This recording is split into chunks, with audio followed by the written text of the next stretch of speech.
Thank you so much. Titus is my name. I am from Nyeri County. The son of Grace. And by grace, I thank the Almighty God for this chance and the ability to be here. Today I am representing the life of a comrade, and practically the life of a comrade generally inakuanga difficult. But given the circumstance, there are some other people when you work on a different life, a harder life. And I thank Hfm Kenya today because of taking the opportunity to broadcast and give the representation of a life, lifeless struggles, whereby we get somebody who is down there, but he's bringing up and trying and giving hope to the world. I am doing this representing my story because I believe that for anything or for whatever happens in this life, there is a reason, there is a purpose, and I am representing a story whereby I intend to reach the whole world and tell somebody that there is a hope regardless of the so many things that are happening. The real life, maisha yangu ilianza 10 years ago when my family faced a very big challenge, and it happened that tulipata a debt that hatungeweza kulipa, and occasionally my dad left, akaenda, and we were left with my mom and my younger brother. That was in Nanyuki. Tulikuwa tunakaa Nanyuki by. So kutoka hiyo time life ikakuwa hard and things were not the same anymore. I say that is where my life began, because since then imekuwa hard life. So from Nanyuki we relocated, tukaenda Narumoro, a place called Monyo. That was my uncle's place. Tukiwa huko things were so hard. Mi husema maisha yangu ilikuwa inaanza hapo. So after that, kutoka huko tukarelocate, tukaenda Nyeri, a place called Mukoroine, and that is where my story, my real story began. I always say I am a typical boy. I was an original boy. Yule mtu ukimwambia usifanye hivi so thick-headed, ataenda afanye hivyo. That is who I was. Mimi ukiniambia we hivi usifanye, mimi ndaenda ndafanya hivyo. I was thick-headed. And even my friends, my relatives wananiambiaga, hey, wewe sijui ulibadilikia wapi. I was that person, that boy mwenye aski, mwenye hajui, you know, like nilikuwa naambiwa na a friend of mine ati wewe ile memory yako na brother yako tunakuanga nayo huku ni ati nyinyi mlikuwa mnachapwa kila siku kama dawa. You people was so naughty, like hamukuwa mnaambilika anything. Maisha yenu ilikuwa too miserable. Kurelocate kwenda Mukoroini, that was my mom's place. So you can be sure haikuwa the best place ever. So huko tuliface a lot of challenges because we began by, first of all, kukuwa rejected because ni ile a father, the father to my mom anasema this house nimeidedicate, mtoto wangu akiza toka from anywhere out there akuje anaweza kaa huku. So we went to occupy that place. Na you can be sure that from other people huko nje hawakuwa wanafurahia. Sasa tumekuja place, mama hana job, dad alienda, we are me and my brother so thick-headed, hatuambiliki, hatusikiziki, you know, lazima tuende shule. Life ilikuwa tough. Me honestly, miukanga tu hivi, and then I think, how did my mom manage? Alikuwa nawezaje ku bring up these two boys so naughty, hawasikii, Like, do you know, sisi tungetoka asubuhi in the morning, tutakuja usiku. So dirty. Like typical boys. Somebody who knows me better will tell you my story better. Because atakwambia, these were the worst people. You know, watu hata huwezi taka kuachiwa. You know, unawachiwa 2 minutes and they have spoiled everything in the house. I remember kuna time tulienda place, tukachukua kitu ya movie, something you used to watch with movie, na tukaenda na brother yangu na sisi tukajifungia kwa nyumba tukaanza kuwatch. Definitely hatukupewa, so we kinda stole. But sasa hiyo incident iliharibu so many things. Juu my mom vile alikuja akatupata na kitu ya kuwatch movie, tukamwambia sisi tulipewa. Lakini sasa amekuja amepata hawa wameshinda kwa nyumba, hakuna kitu amefanya, the house is dirty, tumechezea kwa nyumba, everything is unorderly. Akatwambia nimesema saizi mrudishe. So kurudisha, tukaenda pole pole tukairudisha mali tulitoa. Lakini sasa my mom juu alikuwa so angry, akaenda kwa huyo mama akamwambia nimesema hiyo kitu ya movie wasiwahi patiwa tena. Lakini the mama akasema hakutupea. So definitely tulikuwa tumeiba. Our picture was so tainted. Sisi tuliharibiwa picha kabisa. From then tukaanza kuitwa sisi ni wezi. Siku moja there was my uncle, alikuwa a bit rich, alikuwa anatupesa wewe. So vile alisikia story vile inaendelea, akadecide si vizuri my sister akuwe na shida hivi na watoto, na ana struggle sana na maisha. So akaamua kutupea ng'ombe. So akaweka ng'ombe kwa roli na zikaletwa. So from there maisha ikaanza kukaa ni kama sasa iko na future. Tunauza maziwa na all this stuff za ng'ombe. Lakini ni ngumu kuchunia ng'ombe mahuti. You find yourself uko na so many things. I remember we used to trek, tulikuwa tunaenda mbali kwenda mahuti, the Napier Glass. Tulikuwa tunatembea, tunaenda mbali sana. Tuna struggle tu wewe. Ikakuwa tu ni poa, tukaendelea kidogo. Lakini at a time ile ng'ombe tulikuwa tumepewa ikakufa. Mimi usema tu honestly, that was a big blow in my family. Tulipigwa kiboko kubwa sana. Sasa ikaanza kukua lifeless. Umekaa tu hivi, munaenda, mama ana job, and in that place hakunanga zile za kibarua. People I don't know how they do survive others, but hakunanga hizo. So hakuna job, mumekaa kwa wenyewe, mumekaa huko from your mom's place, watu hawataki. Ilikuwa hard. Me honestly sijui tulisurvive aje, but by God's grace tulifika. Nikafika class 8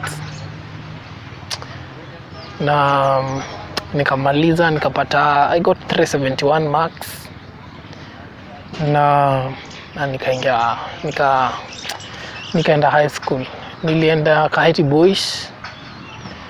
Again, that is where naweza sema hapo ndio nilikuwa najijua kidogo. So time ya admission tulienda na mom. Na before I forget, year 2015 we were blessed with a small brother. Honestly, being born into such a family was hard. Bearing in mind hiyo familia ina kitu, because I vividly remember we had an infant in the house na hakukuwa na food, hakukuwa na anything. So what happened that tukifanya shopping na my mom, na unajua high school obviously huwezi ingia bila bila what you need. So it happened that pesa ikaisha before tununue pajama. So pesa kuisha before tununue pajama, my mama alienda tu kwa Mutumba, akaangalia akatafuta kishati kia black na kitrouser kia black pia, akanichukua na tukaenda shule. I remember tulifika, I was admitted second last. The admins wa shule wakakata hiyo pajama, wakasema hapana, hii pajama hatuwezi kubali, so itabidi umerudi na mtoto. I remember my mom aliwabeg sana, kwanza wanikubali, then aende atafute pajama ataniletea. So my mom akaenda, after 2 weeks akarudi. Bila alirudi akaniletea pajama. So sikuwa najua, so nikakuja class, nikaitwa, nikaambiwa your mom is here to see you. So nikaenda kumwangalia. So bila nilifika hapo, I was like, wow, mama amekuja. Lakini nikimwangalia alikuwa na mtoi juu. My brother was maybe some few months, maybe 7 months. So akaniangalia kwa macho, and nakumbuka hadi saa hizi her left eye was so red. Akaniangalia akaniambia, Karani, nimekuletea pajama. Ili ni touch. Jumi swali ya kwanza nilimuuliza, mom, umekula? Akaniambia sijakula. Ili niguza. Akaniambia hata saa hizi nimekuja hivi, nimetoka hospitali. Mtoto ni mgonjwa juu my brother alikuwa na shida ya mguu akizaliwa bado. Mtoto ni mgonjwa na amekuja shule, ameenda akanunua pajama aniletee mimi nisome, naye hata hajakula. Mimi kurudi class, na nasema fees one to everybody mwenye ananiona. Tangu hiyo siku nikadedicate maisha yangu, nitabadilisha life ya mama. Kutoka hapo niliamua sitaki kujua whatever comes, nitabadilisha maisha ya mama. Na mimi kutoka hiyo siku ninakumbukanga vizuri, high school yangu yote mimi nimekuwa bokuoma. Nimekuwa nikisoma every single time, nikiwa na hope ati mimi nitamaliza, nienda nifanye degree, nienda nifanye masters, nienda nifanye PhD na everything, nienda university, everything. Nikaamua mimi kwa maisha yangu yote, my mom lazima akuwe my first priority. I will change her life forever. So kutoka hapo nikaamua sitaki anything else. I remember nilikuwa naingia dining hall wa mwisho, natoka wa kwanza, ninaenda ninasoma. I remember with my friends akina Gideon all over the earth, tukasoma, lakini hakuna mtu alikuwa anajua nini na ni drive. Lakini nikifunga macho hivi nikiwa tu nimelala, naona mama niambia, Karani, nimekuletea pajama. That one would touch my heart. I remember vizuri sana, aliniambia nimekuletea, mimi sina anything lakini nitakuachia 5 bob. My mama alikuja shule akaniachia 5 bob. Ile ya kona hivi akanipea na kaenda. So kutoka hapo my life was dedicated to one thing. Hata kama situations zina dictate a different story, hata kama situations zinaonyesha nani kama si possible, nikajua it can be so good. So after nimemaliza high school, I must say this, lazima tu ni insist na kusema hivi, nikaamua kutembelea my mom place alikuwa anakaa. So kuenda tukakaa na yeye some few days hivi. Huko ni places kuna kuanga na kashuri bara, so mnaenda kwa farm, mnalimia, mtu anakulipa, mnaenda mna uproot viazi, mnalipwa. So that is what my mom does today, hii leo saizi. Najua saizi maybe kwa huko kazi anafanya. So nikiwa nimekaa huko, niko plot, my mom stays in rentals. So nikiwa nimekaa huko, it happened kukuja mama wa kibanda hapo.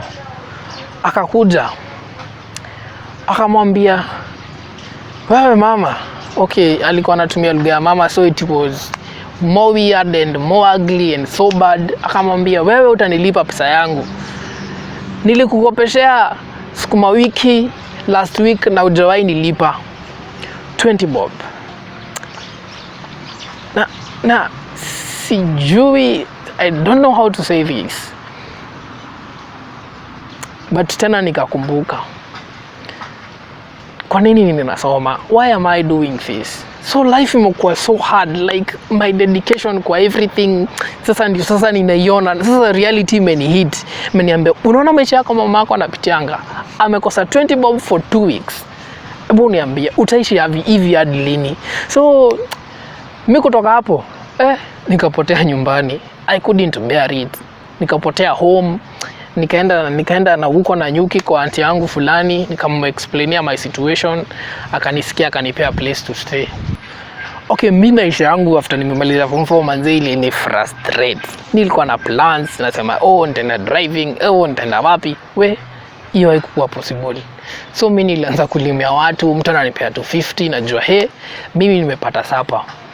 Natembea tena hivi, maybe unaenda place unalimia mtu, na nilikuwa nafanya kazi ya kulima. I was a shamba boy, naenda for the day, I get what I'm getting, I go home, I go sasa to my aunt's place, I stay there. I used to like manze kwani imeshinda kwa ngumu aje. So maisha ni frustrate. Juu nilikuwa na watu walikuwa wananipa story. Mimi nilimaliza form 4, nikaenda wapi, nikapata sijui kazi. So I thought pia mimi nimebinda kuwa na bahati kama hiyo. Lakini acha nikwambie, mimi sikuwa na kitu kama hiyo. Mimi sikuona, nilikuwa nakaa hivi, sina nini, nimekaa tu hivyo. Na you know like hakuna kitu unaweza fanya, so ni flow na maisha, trust the process that it ends a better place. So nikiwa huko hapo ndio time yangu ya kwenda shule ilifikia. Sasa nimeitwa shule, naenda campus. Manze wacha nikwambie, sasa hapo ndio kila kitu ilianza. So my friends wakaniambia unafaa kujaribu help. So mimi nikaanza kuapply help na nini, lakini unfortunately sikupewa help. Hadi saa hizi comrades wenzangu wananiulizanga, namwambia unauliza hauna help, una survivingi aje? How do you survive? But that's why I'm here kukwambia that your life inaweza kuwa inateka different direction, lakini God has a plan for it. So mimi for the very first time kuingia campus, niliingia na a small harambe. So nilifanya harambe kidogo. So I mobilized people out there. Kawaambia mimi place nimefika, nimejaribu help, hakuna feedback.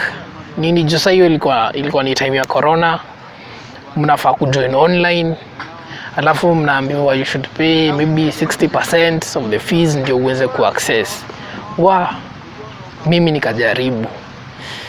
Nikapiga simu, nikajaribu kuambia watu wanisaidie. Napata usaidizi. So nikafanya kaharambe, nikapata 60%, nikalipa. So I happened that kuna bishta alikuwa anakaa huku, nikamwambia mimi kuna vile na sijui nitafanya nini. Akaniambia come naweza kuhouse. So nikakuja for that 1 month, akani house na kila kitu wewe ikaenda vizuri. Lakini second semester ilikuwa inaanza immediately after that. Hauna nyumba, hauna place ya kukaa, hauna food, umekaa kwa wenyewe. Manze ilikuwa so bad. Sijui, I don't know vile naweza explain, lakini haikuwa the best life of my version. So mimi nimekaa huko, so nikamwambia unaona vile sasa inaendelea, tumepewa a holiday ya 2 days, a weekend, tuingie next semester. Na mimi sijui nafanya nini. Sina fees. Maisha ndio hiyo. Shule imetupea 2 weeks, uko umelipa fees. For once in my life, nikasikia hakuna hope. The hope was gone. Life was so hard on me. Na nimekaa kwa wenyewe. Hadi nguo nilikuwa nazo zimeisha. Nimeanza kuziweka viraka, na imagine uko campus na nguo zako umeziweka viraka, like it make sense. So mi nikashindwa nitafanya nini. Nika plan sasa mi nitaenda home, niende kwa mom nimwambie, hey mom, mi place nimefika, nilikuwa nataka sana kusoma lakini haitakuwa possible. Lakini on that note nikakumbuka there's a friend of mine mwenye alikuwa amenilipia fees nikiwa high school, nikiwa form 4. So nikamtext kamwambia, hey, kunaendaje? Nikamwambia mimi place imefika, itabidi tu nimeacha shule. So from that point mi usemanga I live by grace, I am a living miracle. Like from that place akasema, hey, kama situation iko hivyo, let me see what I can do. Can you imagine that alikam akalipa 20,000, akalipa 30,000 for my fees. And again I felt like, wow, this is the goal that I am serving. So amekuja in such a way that I didn't expect.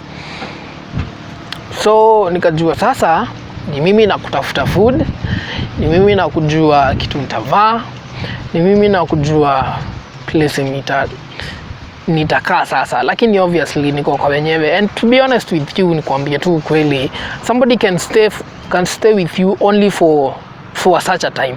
Hawezi kaa na wewe for so long, ataka na wewe for a short time, then akwambia, hey, place imefika bra.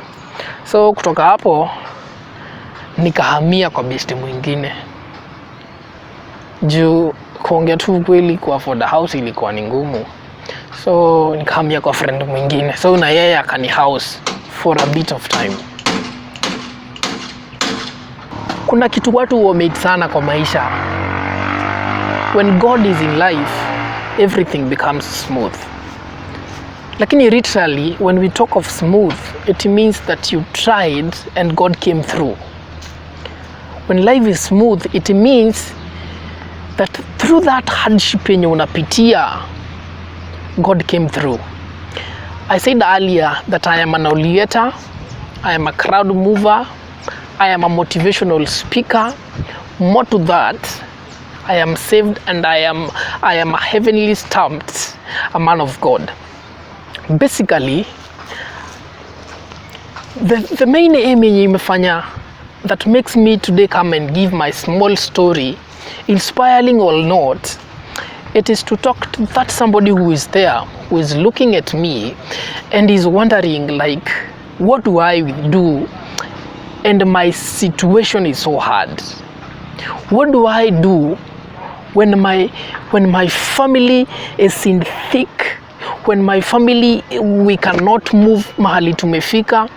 What do I do when I feel like I can't move any place further?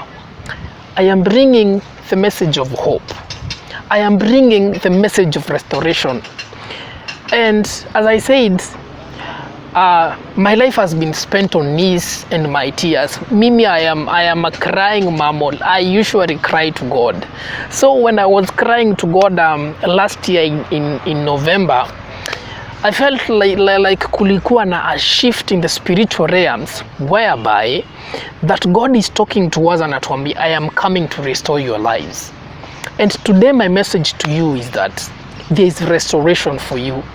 God is coming to begin, He's coming to make a solution in your life that never ever before that you ever felt. I need to talk to that somebody who is there, and you know that I can help this young man achieve his goal. Amalize shule, because my biggest problem is school currently, and maybe kuna other people out there, a comrade like me, ana survive, anataka an opportunity. I speak to people, I motivate people, and today I'm requesting for an opportunity. Nipewe that opportunity to fight back.